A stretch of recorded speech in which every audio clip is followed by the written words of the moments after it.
السلام عليكم ورحمة الله تعالى وبركاته. الحمد لله والصلاة والسلام على أشرف رسول الله وعلى آله وصحابه الفائزين برضا الله. أما بعد، رب زدنا علما وحلما وفهما وعقلا وأدبا كاملا. رب تمم بالخير والسعادة. بسم الله الرحمن الرحيم. الذين ينقضون عهد الله من بعد ميثاقه ويقطعون ما أمر الله به أن يوصل ويفسدون في الأرض أولئك هم الخاسرون. صدق الله العظيم. ബഹുമാനമുള്ള നമ്മുടെ ഫിഖ് മസല ക്ലാസ് റൂമിലെ എൻ്റെ എല്ലാ വേണ്ടപ്പെട്ടവരോടും, സിലത്തുർ റഹ്മ എന്നതാണ് നമ്മളിപ്പോൾ സംസാരിക്കുന്നത്. ഇതേക്കുറിച്ച് ഒരു ചോദ്യം നമ്മുടെ ഡെസ്കിൽ വന്നിട്ടുണ്ട്. കൂട്ടുകുടുംബാദികൾ തമ്മിലുള്ള ഒരു പ്രശ്നത്തെക്കുറിച്ച് PM-ലായിട്ട് പലവരും ഇതുമായിട്ട് വന്ന് അന്വേഷിക്കുകയും ചെയ്തിരുന്നു. അപ്പോൾ അതുകൊണ്ട് ഞാൻ മനസ്സിലാക്കി, ഇൻഷാ അല്ലാഹ് ഒരു 1-2 ക്ലാസ് നമുക്ക് അതുമായിട്ട് അങ്ങ് ബന്ധപ്പെട്ട് സംസാരിച്ചാലോ എന്ന്, ചെറിയ തോതിൽ, കൂടുതൽ ടൈം എടുക്കാതെ. കാരണം വരാനിരിക്കുന്നത് പരിശുദ്ധമായ റമദാനാണ്. പവിത്രതയുടെയും പരിശുദ്ധിയുടെയും പരിമളം പരത്തുന്ന മഹത്തായ റമദാൻ നമ്മിലേക്ക് ആഗതമാവുകയാണ്. ആ റമദാൻ മാസം വരുന്ന സമയത്ത് ആ റമദാനിന്റെ പരിപൂർണമായ എല്ലാ ഫളായിലുകളും നമുക്ക് കിട്ടണം. നമ്മുടെ അമലുകളെ അള്ളാഹുവിന്റെ അടുക്കിലേക്ക് ഉയരുകയും വേണം. ആ അമലുകളെ പടച്ച റബ്ബ് സ്വീകരിക്കുകയും വേണം. ഇവിടെ ഒരു ഹദീസിന്റെ വ്യാഖ്യാനം കാണാം.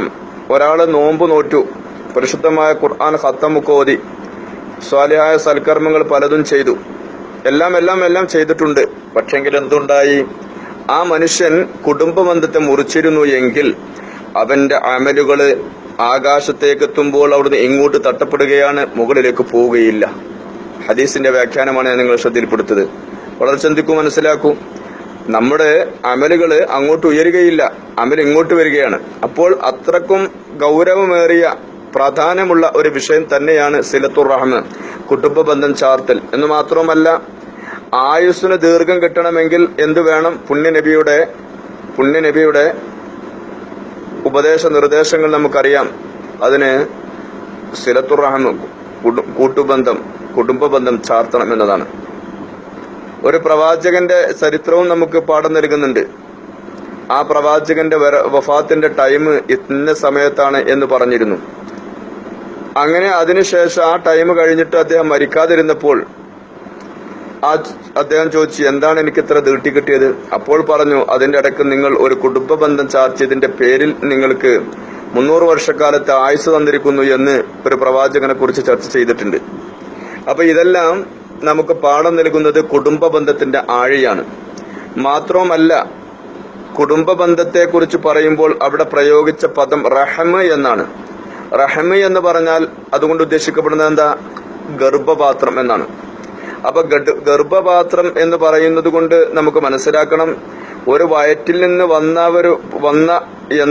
വന്നവരെ പോലെ തന്നെയാണ് ഈ കുടുംബത്തിലുള്ള എല്ലാവരും എന്ന് ഒരു വേള നമ്മൾ മനസ്സിലാക്കണം.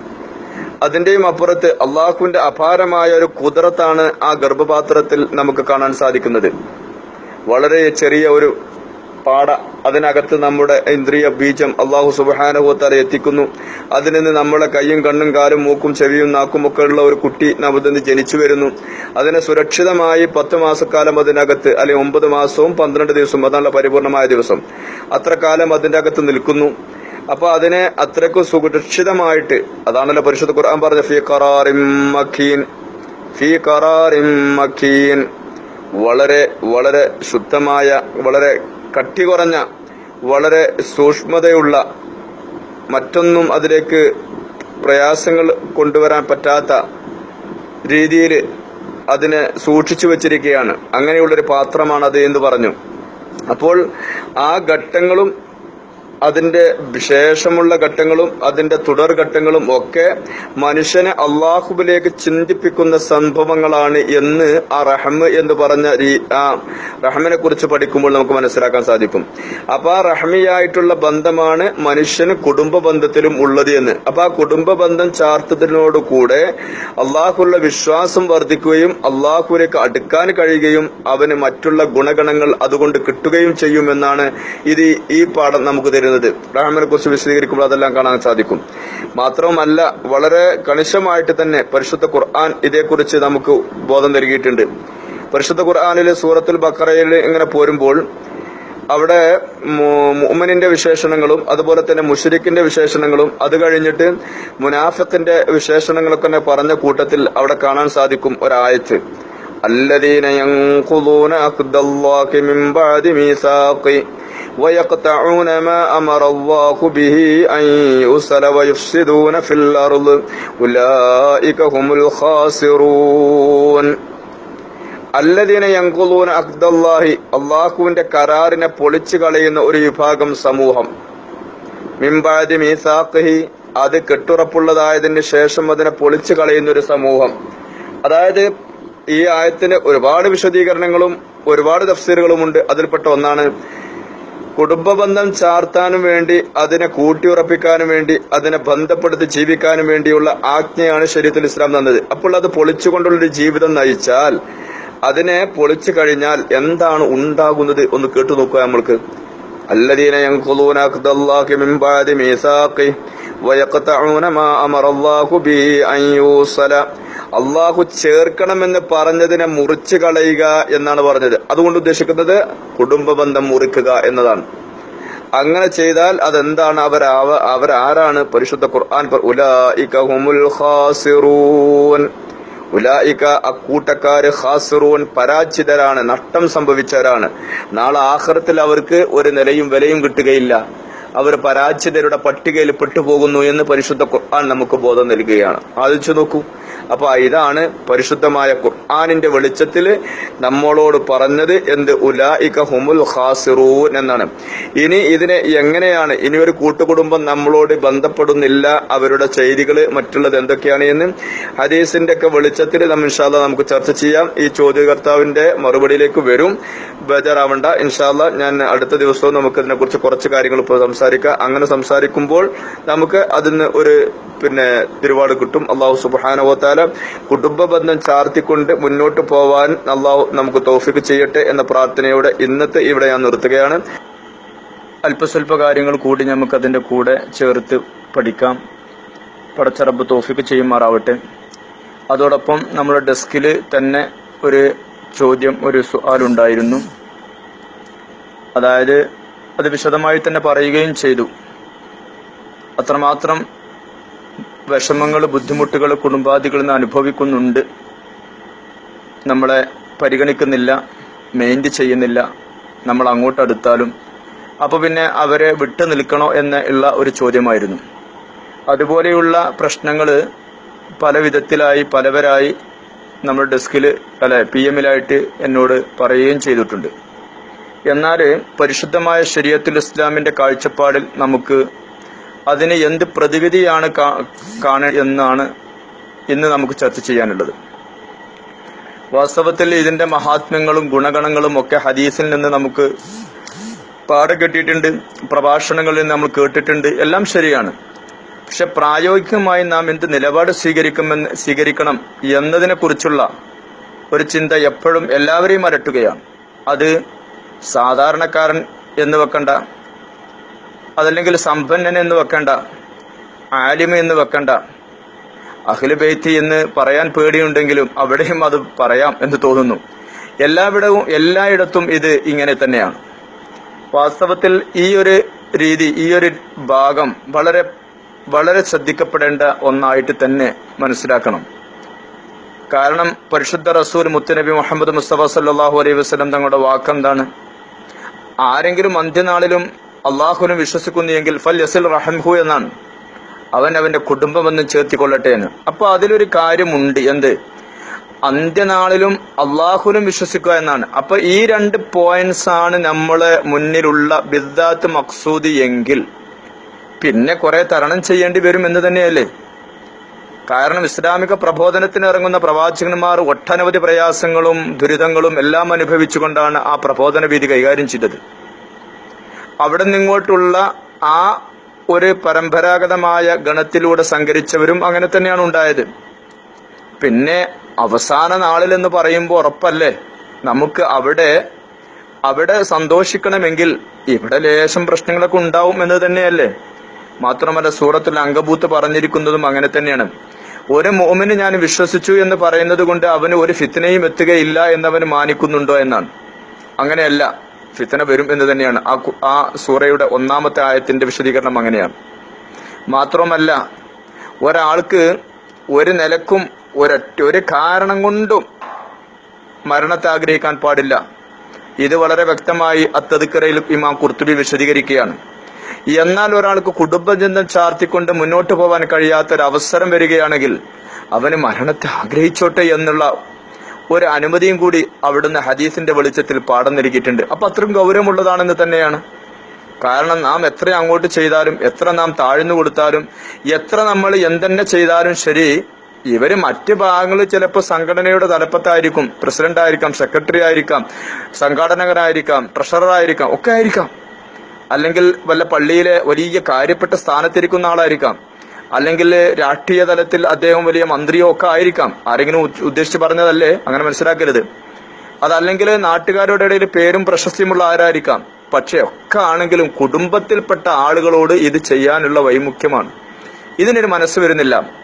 ഇതിന്റെ 1-ാമത്തെ കാരണം വളരെ വ്യക്തമാണ് അൽ ഹസദു എന്നതാണ്. മനുഷ്യനിൽ അസൂയ പിടികൂടിയിരിക്കുകയാണ്. പൈശാചികമായ ആ ഒരു സ്വഭാവം മനുഷ്യ ശരീരത്തിൽ, അവന്റെ ഹൃദയത്തിൽ അന്തർലീനമായി കടക്കുകയാണ്. ആ ഹസദങ്ങൾ മാറ്റിവെച്ചാൽ ക്ലിയറായി. കുടുംബത്തിൽ എളാപ്പാന്റെ മക്കൾ, അല്ലെ മൂത്താപ്പാന്റെ മക്കൾ, ജ്യേഷ്ഠാഞ്ജന്മാരുടെ മക്കൾ, ജ്യേഷ്ഠാഞ്ജന്മാരുടെ ഭാര്യമാര്, അവരുടെ സന്താനങ്ങൾ, ഇവർ തമ്മിലുള്ള ഇടയിൽ തന്നെ അമ്മാവന്മാര്, മക്കള്, അവരുടെ കുടുംബാദികൾ, ബന്ധങ്ങൾ, ഇവിടെയാണ് ഇതൊക്കെ സംഭവിക്കുന്നത്. വാസ്തവത്തിൽ ചിലപ്പോൾ പുറത്ത് ചിരിച്ചിട്ടുണ്ടായിരിക്കാം. പലതും അനുഭവത്തിന്റെ വെളിച്ചത്തിനുണ്ട്. അൽ ഐനു ഹക്കുൻ, അത് ഹക്കാണ്. പക്ഷെ ഈ കണ്ണേറ് ചിലപ്പോൾ അധികരിക്കും. സംഭവിക്കുന്നത് എവിടെ നിന്നാണെന്ന് അറിയുമോ നിങ്ങൾ? പുറത്തുള്ള ആളുകളിൽ നിന്നല്ല. ഒരു ചെറിയ ഉദാഹരണം, ഫോർ എക്സാമ്പിൾ, നമ്മളിങ്ങനെ വാഹനത്തിൽ യാത്ര ചെയ്തുകൊണ്ടിരിക്കുകയാണ്. നമ്മൾ ഒരുപാട് വീടുകൾ കണ്ടു, വലിയ വലിയ വീടുകൾ, അല്ലെങ്കിൽ കടകൾ കണ്ടു, ഷോപ്പുകൾ കണ്ടു, വലിയ ഫാമുകൾ കണ്ടു. നമുക്ക് ആർക്കും ഒന്നും തോന്നാറില്ലല്ലോ. അതേ സമയത്ത് സ്വന്തം അടുത്ത് നിൽക്കുന്ന ഒരു വീടാണെങ്കിൽ കണ്ടതെങ്കിൽ എപ്പോഴും അവിടേക്ക് തന്നെയാണ് ശ്രദ്ധ. അവൻ അങ്ങനെ ഉണ്ടായോ, ഇങ്ങനെ ഉണ്ടായോ. അപ്പൊ ഇതെന്തുകൊണ്ടാ? അസൂയ കൊണ്ടാണ്. അതേപോലെ കുടുംബത്തിൽ ഒരാൾ പഠിച്ചു വളർന്ന് ഉയർന്നു വരുമ്പോഴും അവൻ അങ്ങനെ ആവട്ടെ എന്നുള്ളൊരു പ്രാർത്ഥനയല്ല കൊടുക്കുന്നത്, തിരിച്ചാണ്. എന്തുകൊണ്ട് ഇത് വന്നു? ഇവിടെയൊക്കെയാണ് നമ്മുടെ മാനസികമായിട്ട് മനസ്സിനെ തുറന്ന ബുക്കാക്കുന്നില്ല, മനസ്സിനെ ബന്ധപ്പെടുത്തുന്നില്ല. ഇതിനുള്ള ഒരു കാരണം ഒന്ന് ഹസദ് തന്നെയാണ്. പിന്നെ ഇങ്ങനെയൊക്കെ പറഞ്ഞാലും നരകമുണ്ട്, സ്വർഗമുണ്ട്, സിറാത്തുണ്ട് ഒക്കെ പറഞ്ഞാലും മനസ്സിന്റെ ഉള്ളിൽ അള്ളാഹുവിന്റെ ഭയം നമുക്ക് വന്നിട്ടില്ല എന്നതുമായിരിക്കണം. അതുകൊണ്ടാണ് വിഷമമുണ്ട് ഈ വാക്കുകൾ ഉപയോഗിക്കുമ്പോൾ. അതാണ് ഇതിന് കാരണം. പറയുമ്പോൾ ഒരാൾ ഒഴിവാക്കിയിട്ടല്ല, എല്ലാം അങ്ങനെ തന്നെയാണ്. എത്ര കണ്ട് അങ്ങോട്ട് ചെയ്താലും ഇങ്ങോട്ട് ചെയ്യാനുള്ള മനോഭാവം കാണാതിരിക്കുക. എന്നാൽ അതിനൊക്കെ പ്രതിവിധിയുണ്ട്, പറയാം. അപ്പോൾ ഇങ്ങനെയുള്ള ഒരു ചുറ്റുപാടിലാണ് സഞ്ചരിച്ചു കൊണ്ടിരിക്കുന്നത് എന്നത് യാതൊരു സംശയമില്ലാതിരിക്കുകയാണ് എല്ലാ മേഖലകളിലും. അതുകൊണ്ടാണല്ലോ ഈ അങ്ങും ഇങ്ങുമില്ല ഗ്രൂപ്പുകളും അതുപോലെ വഴക്കുകളും സംഘടനകളും ഒക്കെ കാണുന്നത്. വാസ്തവത്തിൽ എന്ത് പറയണം, എന്ത് പറയാതിരിക്കണം ആർക്കുമില്ല. ഇന്ന സമഅ വൽ ബസറ വൽ ഫുആദ കുല്ലു ഉലൈക കാന അൻഹു മസ്ഊല, പരിശുദ്ധ ഖുർആനാണ്. എവിടെയാണ്, എപ്പോഴാണ്, എങ്ങനെയാണ് പ്രതികരിക്കേണ്ടത്, പറയേണ്ടത് എന്ന് ആർക്കും അറിയില്ല. ഒരു മനുഷ്യനെ കുറിച്ച് ഹുസ്നുൽ തന്നെ വെക്കണം എന്നുള്ളതാണ്.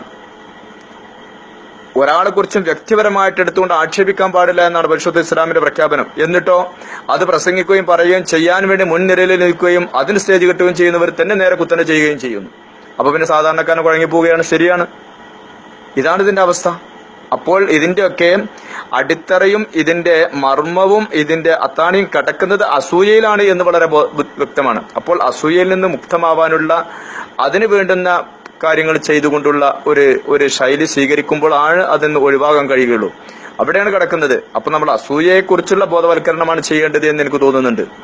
മാത്രവുമല്ല, നമ്മൾ ഒന്നുകൂടി മനസ്സിലാക്കണം, സൂറത്ത് ആലി ഇമ്രാനില് കാണാം 123, 124 ആയത്തുകൾ. ഞാൻ അതിന്റെ 124-ാമത്തെ ആയത്ത് മാത്രം ഒന്ന് ഓതിക്കേൾപ്പിക്കാം. الذين ينفقون في السراء والضراء والكاظمين الغيظ والعافين عن الناس والله يحب المحسنين. صدق الله العظيم. അല്ലാഹു സുബ്ഹാനഹു വ തആല അവന്റെ മഗ്ഫിറത്തിലേക്ക് ഉളരി വരുന്നവര് അവരാണ് മുത്തഖീങ്ങള്, അവർക്ക് സ്വർഗം തയ്യാറാക്കി വെച്ചിട്ടുണ്ട് എന്ന് പറഞ്ഞതിന് ശേഷം വിശദീകരിക്കുകയാണ്. ആരാണ് ഈ വിഭാഗം എന്നറിയുമോ? അവര് സറായിലും ദറായിലും, അവർക്ക് സന്തോഷമുള്ള സമയത്തും ബുദ്ധിമുട്ടുള്ള സമയത്തും അവര് അള്ളാഹുവിന്റെ വഴിയിൽ ചിലവഴിക്കുന്നവരാണ്. ദേശത്തെ ഒതുക്കി നിൽക്കുന്നവരാണ്, ജനങ്ങൾക്ക് വിട്ടുവീഴ്ച ചെയ്യുന്നവരാണ്. നോക്കൂ, അപ്പോൾ നമ്മൾ ഇങ്ങോട്ട് അടുപ്പിക്കുന്നില്ല, നമ്മളെ വിട്ട് മാറ്റി നിർത്തുന്നു എങ്കിലും അഫ്വ് ചെയ്യുക. അതാണ് പറഞ്ഞത്, ഖുലിൽ അഫ്വ വഅ്മുർ ബിൽ ഉർഫി ഖുദിൽ അഫ്വ വഅ്മുർ ബിൽ ഉർഫി വഅഅ്രിദ് അനിൽ ജാഹിലീൻ. വിഡ്ഢികളെ തൊട്ട് മാറി നിൽക്കണമെന്ന് പരിശുദ്ധ ഖുർആൻ. അഫ്വ് ചെയ്യണം, വിട്ടുവീഴ്ച ചെയ്യണം, അതാണ് പറഞ്ഞിട്ടുള്ളത്. അതിന് കുറച്ച് പ്രയാസമാണ്, അതിന് വലിയ പ്രയാസമാണ്, മാനസികമായും എല്ലാ നിലക്കും പ്രയാസം തന്നെയാണ്. പക്ഷെ എങ്കിലും ഒന്ന് കടിച്ചു പിടിച്ച് നിർത്തിയിട്ട് ആ അഫ്വ് എന്നുള്ള വിശേഷണം ഉണ്ടാക്കാൻ വേണ്ടി ശ്രമിക്കണം എന്നുള്ളതിനാണ്. ഇവർക്കാണ് ഉഇദ്ദത്തുൽ മുത്തഖീൻ വസാരിഉ ഇലാ മഗ്ഫിറത്തിൻ മിർ റബ്ബിക്കും വജന്നത്തിൻ അർളുഹു സമാവാതു വൽ അർദ്. ആകാശഭൂമിയുടെ അത്ര വിശാലമുള്ള സ്വർഗ്ഗലോകം ഒരുക്കി വെച്ചിരിക്കുന്നത് മുത്തഖീങ്ങൾക്കാണെന്ന് പറഞ്ഞ അവരെ കുറിച്ചാണ് ഈ പറഞ്ഞതും കൂടി ഓർക്കണം. അപ്പൊ അവര് ഇങ്ങനെയുള്ള ചെലവഴിക്കൽ നടത്തുന്നു, ദേശത്തെ പിടിച്ചു നിർത്തുന്നു, പിന്നെയോ വൽ ആഫീന അനിന്നാസ്, ജനങ്ങളെ തൊട്ട് അഫ്വ് ചെയ്യുന്നു. അപ്പൊ അഫ്വ് ചെയ്യാന്ന വിശേഷണമാണ് നമ്മിൽ എപ്പോഴും വേണ്ടത് എന്ന ഓർമ്മപ്പെടുത്തലാണ്. അങ്ങനെ ഉണ്ടാകുമ്പോഴാണ് നമ്മുടെ സ്വദേശമായ സ്വർഗം നമുക്ക് പുൽകാൻ കഴിയുകയും ചെയ്യുക. അങ്ങനെ പറഞ്ഞിട്ടാണ് പിന്നെ ആയത്തിനെ പൂർത്തീകരിക്കുന്നത്. വല്ലാഹു യുഹിബ്ബുൽ മുഹ്സിനീൻ, വല്ലാഹു യുഹിബ്ബുൽ മുഹ്സിനീൻ. അല്ലാഹു സുബ്ഹാനഹു വ തആല മുഹ്സിനീങ്ങളെ, നന്മ ചെയ്യുന്നവരെ അല്ലാഹു ഇഷ്ടപ്പെടുന്നവനാണ് എന്നാണ്. നന്മ ചെയ്യുന്നവരെ അള്ളാഹു ഇഷ്ടപ്പെടുന്നു എന്നാണ് പറയുന്നത്. വളരെ വ്യക്തമായിട്ട് മനസ്സിലാക്കണം. ഈ ആയത്തിന്റെ തഫ്സീർ പരിശോധിച്ച് നോക്കിയാൽ, ഇഹ്സാനി എന്ന് പറഞ്ഞാൽ ഒരാൾ നമുക്ക് 10,000 രൂപ തന്നു, അപ്പൊ അതിന്റെ മുക്കാബിലയില് ആ തന്നതിന് ഒപ്പിച്ചുകൊണ്ട് നാം അങ്ങോട്ട് മറ്റെന്തെങ്കിലും ചെയ്തു കൊടുക്കുന്നു. ഇങ്ങനെ ചെയ്യുമ്പോൾ അത് ഇഹ്സാനിലോ അല്ലെങ്കിൽ മുഹ്സിനി എന്ന വിശേഷണവോ അർഹനാവുന്നില്ല. എന്തുകൊണ്ട്? കാരണം ഇത് ഒരു തിജാറയുടെ വഴിയാണ് എന്ന് തഫ്സീറുകൾ പഠിപ്പിക്കുകയാണ്. തിജാറ എങ്ങനെയല്ലേ, നമ്മൾ 10 രൂപ കൊടുത്താൽ ആ 10 രൂപക്ക് നമുക്ക് മറ്റൊരു സാധനം ഇങ്ങോട്ട് കിട്ടുന്നു, അപ്പൊ തിജാറയാണ് എന്നതുപോലെയാണ് ഇതും. അതേ സമയത്ത് ഇങ്ങോട്ട് മോശം ചെയ്യുമ്പോൾ അങ്ങോട്ട് നന്മ ചെയ്യാനുള്ള മനോഭാവം ഉണ്ടാക്കുമ്പോൾ അവരാണ് മുഹ്സിന്. ഈ ആയത്തിന്റെ തഫ്സീറാണ്. അപ്പോൾ ഇങ്ങോട്ട് കുടുംബ ബന്ധമുള്ള ആളുകൾ വളരെ വളരെ മോശമായ രീതിയിലുള്ള പെരുമാറ്റങ്ങളും രീതികളും ചെയ്യുകയാണെങ്കിൽ പോലും അവിടെ നാം അങ്ങോട്ട് ഇഹ്സാൻ ചെയ്യാനുള്ള ഒരു മനസ്സുണ്ടാക്കുക എന്നതാണ് വേണ്ടത്. അതുകൊണ്ട് അപ്പോഴേ നമ്മൾ മുഹ്സിനുകളിൽ പെടുകയുള്ളൂ. ഈ മുഹ്സിനുകളിൽ പെടുമ്പോൾ നമുക്ക് കിട്ടുന്ന ഉഇദ്ദത്തുൽ മുത്തഖീൻ എന്ന് പറഞ്ഞ സ്വർഗമാണ് എന്ന് നമുക്ക് ഓർമ്മയായി. നമുക്ക് വിഷമിക്കാനൊന്നുമില്ല. ഇപ്പോൾ ഈ ഭൗതിക ലോകത്ത് കുറച്ചു കാലം എന്തോ കുറഞ്ഞ വിഷമങ്ങൾ ഉണ്ടായി എന്നേ ഉള്ളൂ. പക്ഷെ അവിടെയും അള്ളാഹുൽ തവക്കുലാക്കിയിട്ട് അള്ളാഹുവിലുള്ള ആ ഒരു അള്ളാഹുലേക്ക് മാത്രമുള്ള ആ ചിന്തയും ആ ഒരു രീതിയും സ്വീകരിക്കുമ്പോൾ ഇതൊന്നൊരു വിഷയമല്ല. അപ്പോൾ നമുക്ക് മുഹ്സിന് എന്ന ആ സർട്ടിഫിക്കറ്റ് കിട്ടുകയും ചെയ്യും. എന്താണ്? ഇങ്ങോട്ട് ചെയ്തതിന്റെ പകരം അങ്ങോട്ട് ചെയ്യുക എന്നതല്ല, അത് തിജാറ, അത് കച്ചവടമാണ്. മറിച്ച് ഇങ്ങോട്ട് മോശം ചെയ്യുമ്പോൾ അങ്ങോട്ട് നന്മ ചെയ്യുക. വളരെ വ്യക്തമായിട്ട് മനസ്സിലാക്കണം. ഈ വാക്കുകൾ വളരെ ശ്രദ്ധിച്ച് കേൾക്കുകയും ചെയ്യണമേ എന്ന് അപേക്ഷിക്കുകയാണ്. അപ്പോൾ അവരാണ് മുഹ്സിനുകൾ എന്ന് നമുക്ക് വളരെ വ്യക്തമായിട്ട് മനസ്സിലാക്കാൻ സാധിക്കുന്നു. പരിശുദ്ധ ഖുർആന്റെ പ്രഖ്യാപനം അങ്ങനെയാണ്. ഇനി നമ്മൾ ഇവിടെ മുകളിൽ ഉന്നയിച്ച ആ ചോദ്യത്തിന്റെ ജവാബ് നമുക്ക് പ്രിയപ്പെട്ട പ്രവാചകന്റെ ഒരു ഹദീസിന്റെ വെളിച്ചത്തിൽ നമുക്കത് മനസ്സിലാക്കാം. ഇൻഷാ അല്ലാഹ് ആ ഹദീസ് ഞാനൊന്ന് പറഞ്ഞിട്ട് നമുക്ക് അതിലേക്ക് അങ്ങ് പ്രവേശിക്കാം.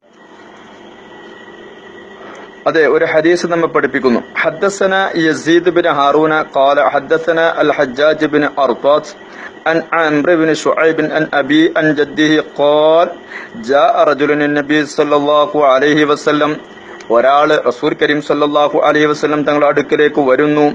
ഫഖാല, എന്നിട്ട് ആ റജുൽ പറഞ്ഞു, വളരെ ശ്രദ്ധിക്കുക, ഇന്നലി അർഹാമൻ, എന്റെ പ്രിയപ്പെട്ട പ്രവാചകരെ, എനിക്ക് കുറെ കുടുംബക്കാരുണ്ട്. അസിലു, ഞാൻ അവരെ ചേർക്കുന്നു. അവരെ കല്യാണത്തിന് വിളിച്ചിട്ടില്ലെങ്കിലും ഒരു ചെറിയ ഫോൺ കോൾ വന്നാലും അല്ലെങ്കിൽ ആരോടെങ്കിലും പറഞ്ഞു വിട്ടാലും ഞാൻ അവരുടെ കല്യാണത്തിന് പോകുന്നു. അവരെ വീട്ടിലേക്ക് കുശലാന്വേഷണം അന്വേഷിക്കാൻ വേണ്ടി ചെല്ലുന്ന സമയത്ത് എന്നോട് കയറിയിരിക്കാൻ പറയുന്നില്ല, എന്നെ മുഖം കാണിക്കുന്നില്ല, എനിക്ക് വെള്ളമോ മറ്റോ ചെന്ന് സ്വീകരിക്കുന്നില്ല, എന്നാലും ഞാൻ അങ്ങോട്ട് പോകുന്നു. ഇതൊക്കെ തന്നെ ഇതിന്റെ അർത്ഥം. അസിലു വ യഖ്തഊനി, അവരെന്നെ മുറിക്കുന്നു. വ അഅഫു, എന്നാലും ഞാൻ അവർക്ക് വിട്ടുവീഴ്ച ചെയ്യുന്നു, ഞാൻ അതൊരു വലിയ കാര്യമായിട്ട് എടുക്കുന്നില്ല. വയളമൂനി, അവരെന്നെ ആക്രമിക്കുന്നു. ഇത് തന്നെയല്ല അക്രമം. നാം അവര് വിളിക്കാതെയും പറയാതെയും വന്നാലും നമ്മൾ അങ്ങോട്ട് പോകുന്നു, എന്നിട്ട് അതിൽ പങ്കെടുക്കുന്നു. മറ്റുള്ളവരുടെ മുമ്പിൽ നമ്മൾ അവരുടെ അഭിമാനത്തെ കളഞ്ഞു കുളിപ്പിക്കുന്നില്ല. ഇങ്ങനെയൊക്കെ നമ്മൾ അങ്ങോട്ട് ചെയ്യുമ്പോഴും അവർ യഥാർത്ഥം നമ്മൾ ആക്രമിക്കുകയാണ്. ഇനി എവിടെന്നെങ്കിലും കണ്ടാൽ നമ്മളൊരു കുടുംബക്കാരനാണെന്നുള്ള ഭാവമോ മുഖമോ അവർ നമുക്ക് തരുന്നില്ല. എന്നാൽ നമ്മൾ അടുത്ത് പോയൊരു സലാം പറഞ്ഞ് മാറി നിൽക്കുന്നു. അപ്പോഴും അവർ മറ്റുള്ളവരുടെ ഇടയിൽ നമ്മളെ മോശമായി ചിത്രീകരിക്കുന്നു, നമ്മളെ കാണാത്ത ഭാവം നടിക്കുന്നു. ഇങ്ങനെയൊക്കെ ചെയ്യുമ്പോൾ നമ്മൾ മാനസികമായി തളരുകയും വിഷമിക്കുകയും ചെയ്യുന്നു. നമ്മൾ ആ വിഷമത്തെ കടിച്ചമർത്തുന്നു. ഇത് തന്നെയാണ് വയലുലമൂനി, അവരെന്നെ ആക്രമിക്കുന്നു.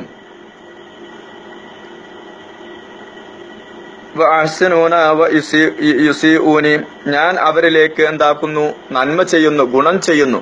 പക്ഷെ അവരെന്നോട് മോശമായിട്ട് തന്നെ പെരുമാറുന്നു. അപ്പൊ പിന്നെ ഞാൻ എന്താണ് ചെയ്യേണ്ടത് റസൂലെ? അഫ ഉകാഫ്യൂഹും, ഞാൻ അവരുമായിട്ട് പിന്നെ എന്താവണം? നല്ല നിലയിൽ അവരെ അടുപ്പിച്ചുകൊണ്ട്, അവരോട് നല്ല നിലയിൽ അവരെ കണ്ടുകൊണ്ടും അവരെ വീട്ടിലേക്ക് പോയിക്കൊണ്ടും സഹവർത്തം പുലർത്തേണ്ടതുണ്ടോ ഇല്ലയോ? അവരെ അടുപ്പിക്കേണ്ടതുണ്ടയോ? കാല റസൂൽ സല്ലല്ലാഹു അലൈഹി വസല്ലം തങ്ങൾ പറഞ്ഞു. കാല, അപ്പൊ പ്രിയപ്പെട്ട പ്രവാചകൻ ഈ സ്വഹാബിയുടെ വാക്കും ആ അദ്ദേഹത്തിന്റെ വികാരനിർഭരമായ ആ ഒരു പ്രകടനവും ആ സംസാരവും ആ ഭാവവും ഒക്കെ കണ്ടപ്പോൾ പ്രവാചകൻ ആദ്യം ഒറ്റടിക്ക് പ്രവാചകൻ പറഞ്ഞു, വേണ്ട വേണ്ട, മുക്കാഫാത്ത് ചെയ്യണ്ട എന്ന് പറഞ്ഞു. ഇതാ തസ്തരിക്കുന്ന ജമിയൻ, അവര് കൂട്ടുകുടുംബങ്ങൾ എല്ലാവരും കൂടി ഒറ്റക്കെട്ടായി നിന്നും കൂടി നിന്നോട് ഇങ്ങനെ പെരുമാറുന്നെങ്കിൽ വേണ്ട എന്ന് പ്രവാചകൻ ഒന്ന് പറഞ്ഞു. ആദ്യം അതൊരു തസ്ലിയത്താണ്. എന്നിട്ട് പ്രവാചകൻ പിന്നെ കൈകൊള്ളേണ്ടുന്ന നിലപാടിനെ കുറിച്ച് വീണ്ടും പറഞ്ഞു കൊടുക്കുകയാണ്. എന്നാൽ പിന്നെ നീ എന്ത് ചെയ്യണം? ഖുദ് ബിൽ ഫദ്ലി, നീ ഫദ്ല് കൊണ്ട്, ശ്രേഷ്ഠത കൊണ്ട് പിടിച്ചോ.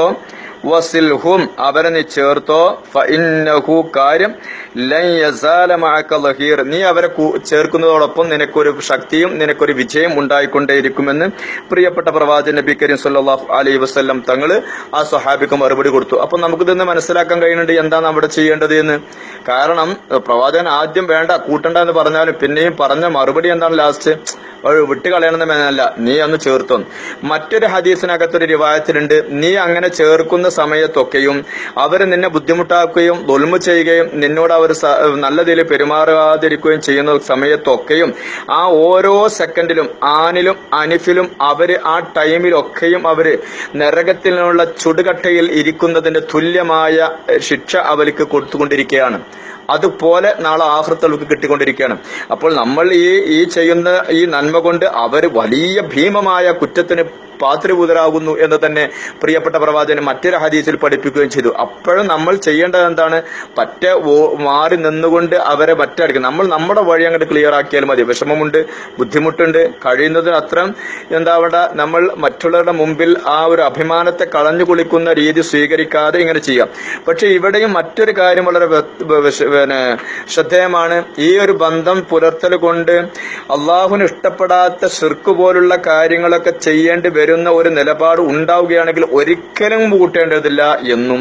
ഇനി അതല്ല നിഷിദ്ധമായ, ഇനിയിപ്പോ അവരുടെ ഫംഗ്ഷന് വിളിക്കുകയാണ്, ആ ഫംഗ്ഷനിനകത്ത് നമ്മൾ പോയി ഇരിക്കുകയാണെങ്കിൽ അവരവിടെ ഹറാമായ ഹംറ് പോലുള്ളതൊക്കെ കൂട്ടിക്കുഴച്ച് വെക്കുകയും അതിലൂടെ നമ്മൾ കൂടുകയൊക്കെ ചെയ്യണമെന്നുണ്ടെങ്കിൽ കൂടാൻ പാടില്ല. അത് തെറ്റാണ്. അങ്ങനെയൊന്നും വേണ്ട. ഇത് അതൊന്നും ഇല്ലാത്ത, അതായത് ദീനിലെ നിഷിദ്ധമായ സബുൽ മുബിക്കാത്തായ പ്രവർത്തനങ്ങളോ പോലുള്ള ഒന്നുമില്ല. അതേപോലെ തന്നെ നമ്മുടെ കണ്ണിനെ ഹറാമിലേക്ക് കൊണ്ടുപോകുന്ന ചുറ്റുപാടുകളൊന്നും ഇല്ലാത്ത രീതിയിൽ വരുന്ന അവരുടെ മുഖഭാവങ്ങളോ ഭേദങ്ങളോ ഭാവങ്ങളോ നമ്മളോട് അടുപ്പിക്കാതെ നമ്മൾ മെയിൻറ്റ് ചെയ്യാത്ത ഒരു സ്വഭാവമാണെങ്കിലും നമ്മളൊന്ന് കടിച്ചു പിടിച്ച് നിന്ന് ക്ഷമ കൈകൊണ്ടുകൊണ്ട് അഫ്വ് ചെയ്തുകൊണ്ട് നമ്മൾ എന്ത് ചെയ്യുക? ഏകദേശം ഒരു ചെറിയ രീതിയിലൊക്കെ അവിടെ മുക്കാഫാത്ത് ചെയ്യുക, അവരോട് യോജിക്കുക. എന്നാൽ അള്ളാഹുവിന്റെ ഉഴുത്തത്തിൽ മുത്തഖീൻ എന്ന് പറഞ്ഞ സ്വർഗത്തിന് നമ്മൾ കാരണക്കാരാകുന്നു. മാത്രമല്ല മറ്റൊരു ഹദീസിന്റെ വെളിച്ചത്തിൽ അതിന്റെ ഓരോ സെക്കൻഡിലും ഓരോ ആനിലും അനിഫിലും അവർക്ക് ശിക്ഷ അനുഭവിച്ചുകൊണ്ടിരിക്കുകയാണെന്ന ഹദീസുമുണ്ട്. അപ്പോൾ നമുക്ക് ചെയ്യുന്ന നിലപാട് ഈ ഹദീസിൽ നിന്ന് പ്രവാചകന്റെ എന്നോടുള്ള ചോദ്യോത്തര വേളയിൽ നിന്ന് നമുക്ക് മനസ്സിലാക്കാൻ സാധിച്ചിട്ടുമുണ്ട്. മാത്രമല്ല ഏറ്റവും പെട്ടെന്ന് തന്നെ ബുദ്ധിമുട്ടുകൾ അനുഭവിക്കപ്പെടേണ്ടുന്ന ഒരു ദൂഷ്യമാണ് സിലത്തുർ റഹ്മ എന്ന് ഹദീസിന്റെ പാഠം നമുക്ക് തരുന്നുണ്ട്. ഇന്ന് ഏറ്റവും കൂടുതൽ ഗുണഗണങ്ങൾ കിട്ടുന്നതും എന്തിലാണ്? സിലത്തുർ റഹ്മിലാണെന്ന് മറ്റും കാണുന്നുണ്ട്. ഇൻഷാ അല്ലാഹ് ഏകദേശം കുറച്ച് കാര്യങ്ങളൊക്കെ നമ്മൾ ഇന്ന് സംസാരിച്ചു. സിലത്തുർ റഹ്മിനെ കുറിച്ച് 1-2 ക്ലാസ് നമ്മൾ ഇതിനു മുമ്പ് പറഞ്ഞു. അതിന്റെ ഒന്ന് അവസാനിപ്പിക്കണം അതിന്റെ 3-ാമത്തെ ക്ലാസ്സിലൂടെ എന്ന് ഞാൻ ഉദ്ദേശിച്ചു. അപ്പൊ ഇൻഷാ അല്ലാഹ് അതിൽ പ്രതിപാദിച്ച അള്ളാഹു പരിശുദ്ധ ഖുർആനിൽ നമുക്ക് ബോധം നൽകിയ ആയത്ത് ഒരുപാട് ഹദീസുകളുണ്ട്. അതിൽ ഒന്നോ രണ്ടോ ഹദീസുകളും ഇൻഷാ അല്ലാഹ് അതിന്റെ പ്രാധാന്യത്തെ സൂചിപ്പിച്ചിട്ട് നമുക്കിന്ന് അതിനെ ഇവിടെ അവസാനിപ്പിക്കാം. പരിശുദ്ധ ഖുർആൻ അല്ലാഹു സുബ്ഹാനഹു വ തആല സൂറത്തുർ റഅദിൽ 25-ാമത്തെ ആയത്തുണ്ട്. ബിസ്മില്ലാഹിർ റഹ്മാനിർ റഹീം വല്ലദീന യൻഖുദൂന അഖ്ദല്ലാഹി മിൻ ബഅദി മീസാഖിഹി വയഖ്തഊന മാ അമറല്ലാഹു ബിഹി അൻ യൂസല വയഫ്സിദൂന ഫിൽ അർദ് ഉലൈക ലഹുമുൽ ലഅനതു വലഹും സൂഉദ്ദാർ എന്നാണ് പരിശുദ്ധ ഖുർആൻ പറഞ്ഞത്. നമ്മള് സൂറത്തുൽ ബഖറയിൽ നമ്മൾ ഓതി ഉലൈക ഹുമുൽ ഖാസിറൂൻ എന്ന്. അതിന്റെ മറ്റൊരു ഭാഷയിൽ പരിശുദ്ധ ഖുർആൻ സൂറത്തുർ റഅദിൽ പാഠം നൽകിയത് അങ്ങനെ കുടുംബബന്ധം മുറിച്ചു കളയുന്ന വിഭാഗം ആളുകൾ ഉലൈക ലഹുമുൽ ലഅനതു, അവർക്ക് അള്ളാഹുവിന്റെ ശാപം ഉണ്ടായിക്കൊണ്ടേയിരിക്കുകയാണ്. എപ്പോഴും അള്ളാഹു അവരെ ശപിച്ചുകൊണ്ടിരിക്കുന്നുണ്ട്. മാത്രമല്ല വലഹും സൂഉദ്ദാർ, അവർക്ക് എന്തും ഉണ്ട്, അവർക്ക് വളരെ മോശമായ വാസസ്ഥലവും ഉണ്ട് എന്ന് പരിശുദ്ധ ഖുർആൻ വളരെ വ്യക്തമായ പാഠം നമുക്ക് നൽകുകയാണ്. മാത്രവുമല്ല ഹദീസ് ഷരീഫിൽ മഹാനായ പ്രവാചകർ റസൂൽ കരീം സല്ലല്ലാഹു അലൈഹി വസല്ലം പറഞ്ഞു, മൻ അഹബ്ബ അൻ യുബ്സത ലഹു ഫീ റിസ്ഖി, ആർക്കെങ്കിലും അവന്റെ ഭക്ഷണത്തില് അവന്റെ സമ്പാദ്യത്തില് വിശാലത കിട്ടണം എന്ന് ആഗ്രഹിക്കുന്നു എങ്കിൽ വയുൻസാഫി അസരി, അവന് അവന്റെ അസറിൽ അവന്റെ സന്താനങ്ങളിലൊക്കെ ഖൈറും ബർക്കത്തും അതിൽ വിശാലതയും റാഹത്തും ഒക്കെ കിട്ടണമെന്ന് ആഗ്രഹിക്കുന്നു എങ്കിൽ ഫൽ യസിൽ റഹിംഹു, അവൻ എന്ത് ചെയ്യട്ടെ, അവൻ അവന്റെ കുടുംബ ബന്ധം ചാർത്തിക്കൊള്ളട്ടെ എന്ന് പരിശുദ്ധ റസൂൽ നബി കരീം സല്ലല്ലാഹു അലൈഹി വസല്ലം. മറ്റൊരു ഹദീസിൽ റസൂൽ സല്ലല്ലാഹു അലൈഹി വസല്ലം പറയുന്നു, ലൈസൽ വാസിലു ബിൽ മുകാഫി വലാകിന്നൽ വാസില അല്ലദി ഇദാ ഖതഅത റഹിമുഹു വസലഹ. അതായത് യഥാർത്ഥത്തില് വാസിലി എന്ന് പറഞ്ഞാൽ കുടുംബം ചേർക്കുന്നവൻ എന്ന് പറഞ്ഞാൽ ബിൽ മുകാഫി, അതായത് പകരത്തിന് പകരം ചെയ്യുന്നവൻ അല്ല. വലാകിന്നൽ വാസിൽ അല്ലദി ഇദാ ഖതഅതഹു റഹിമുഹു, അതായത് കുടുംബബന്ധം മുറിക്കുന്ന രീതി ചെയ്യുന്നവരോട് അതിനെ കൂട്ടിയോജിപ്പിക്കാൻ വേണ്ടി ശ്രമം നടത്തുന്നവരാണ്. അവർ നമ്മ മുറിക്കുന്നു, അപ്പോൾ നമ്മൾ അങ്ങോട്ട് കൂട്ടുന്നു. ഇവരാണ് യഥാർത്ഥത്തില് കുടുംബബന്ധം ചാർത്തുന്നവർ എന്ന് മഹാനായ റസൂലുള്ളാഹി സ്വല്ലല്ലാഹു അലൈഹി വസല്ലം മറ്റൊരു ഹദീസിൽ പറയുകയാണ്. അതുപോലെ തന്നെ റഹമിനെ കുറിച്ച് വീണ്ടും ഹദീസുകൾ ഒരുപാട് വിഷയങ്ങൾ നമുക്ക് പാഠം നൽകുന്നുണ്ട്. അതായത് റസൂൽ സല്ലല്ലാഹു അലൈഹി വസല്ലം തങ്ങൾ പറഞ്ഞു, അർ റഹീമു മുഅല്ലഖത്തുൻ എന്നാണ്. അതിനെ ബന്ധപ്പെടുത്തിയിരിക്കുകയാണ്, അങ്ങനെ കെട്ടിവെച്ചിരിക്കുകയാണ്, അതായത് അതിനെ ബന്ധിപ്പിച്ചിരിക്കുകയാണ്. ബിൽ അർശി, അർശിനോടാണ് അതിനെ ആ റഹ്മൻ അങ്ങനെ ബന്ധിപ്പിച്ചിരിക്കുന്നത്. എന്നിട്ട് തഖൂലു മൗ വസലനി വസലഹുല്ലാ, അത് പറയുന്നുണ്ട്, അള്ളാഹുവെ എന്നെ ആരെങ്കിലും ചേർത്താൽ അവർ അള്ളാഹുവിനെ ചേർക്കണേ. വമൻ ഖതഅനി ഖതഅഹുല്ലാ, ആരെങ്കിലും എന്നെ മുറിച്ചിട്ടുണ്ടെങ്കിൽ അവനെ അള്ളാഹുവെ മുറിക്കണേ എന്ന് ആ അർശുമായിട്ട് ബന്ധിപ്പിച്ച് കിട്ടിയുള്ള റഹ്മ എന്ന് പറയുന്ന മാനവിയായ ബന്ധം അത് പ്രാർത്ഥിച്ചുകൊണ്ടിരിക്കുകയാണ്. ഇത് ഇമാം ബുഖാരി മുസ്ലിമും തങ്ങൾ നമുക്ക് റിപ്പോർട്ട് ചെയ്യപ്പെട്ടു തന്നിട്ടുണ്ട്. മാത്രമല്ല അള്ളാഹു സുബ്ഹാനഹു വ തആല ഖൽഖുകളൊക്കെ പടച്ചതിന് ശേഷം റഹ്മ അവിടെ എണീറ്റ് നിൽക്കുകയാണ്. അങ്ങനെ റഹീമിനോട് ചോദിക്കാണ്. അപ്പൊ ആ റഹീം പറയുകയാണ്, പടച്ചവനെ എന്നെ ആരെങ്കിലും ചേർത്തിട്ടുണ്ടെങ്കിൽ അവരെ നീയും ചേർക്കുക, അള്ളാഹു എന്നെ ആരെയും മുറിച്ചാൽ അവരെ നീയും മുറിക്കുക എന്ന് പരിശുദ്ധ ഈ റഹ്മ അവിടെ അള്ളാഹുവിടെ ആവശ്യപ്പെട്ടു എന്ന് മറ്റൊരു ഹദീസുമുണ്ട്. അപ്പൊ ഇതെല്ലാം നമുക്ക് തരുന്ന പാഠം എന്താണ്?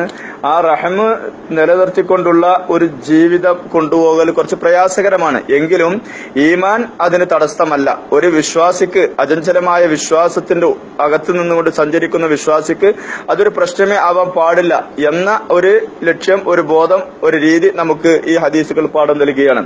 അതുകൊണ്ടാണല്ലോ ഒരാൾ വന്നിട്ട് ചോദിച്ചില്ല പ്രവാചകനോട്, നമ്മൾ ഇന്നലെ പറഞ്ഞു തന്നെ, അതിന് മറ്റൊരു രീതിയിലുള്ള ഹദീസ് വന്നു. അതെന്താണ്? അതാ കാല ഒരു റജുല് അന്ന റജുലൻ കാല, ഒരാള് റസൂൽ സല്ലല്ലാഹു അലൈഹി വസല്ലം അടുക്കൽ വന്നിട്ട് പറയാണ്, യാ റസൂലല്ലാഹ്, അള്ളാഹുവിന്റെ റസൂലെ, ഇന്നലി ഖറാബത്തൻ അസ്ലുഹും വയഖ്താനി, എനിക്ക് കുടുംബ ബന്ധമുണ്ട്, ഞാൻ അവരെ ചേർക്കുന്നു, അവരെന്നെ മുറിക്കുന്നു. വ ഉഹസ്സിനു ഇലൈഹിം വ യുസീഉന ഇലൈഹി, ഞാൻ അവരിലേക്ക് നന്മ ചെയ്യുന്നു, അവരെന്നിലേക്ക് മോശം ചെയ്യുന്നു. അഹലമു അനകും വയജ്ഹലൂന അലയ, ഞാൻ അവർക്ക് വിട്ടുവീഴ്ച ചെയ്യുന്നു, അവരെന്റെ മേൽ വിട്ടുവീഴ്ചക്ക് തയ്യാറില്ല, അവരെന്നെ മോശമായി ചിത്രീകരിക്കുന്നു.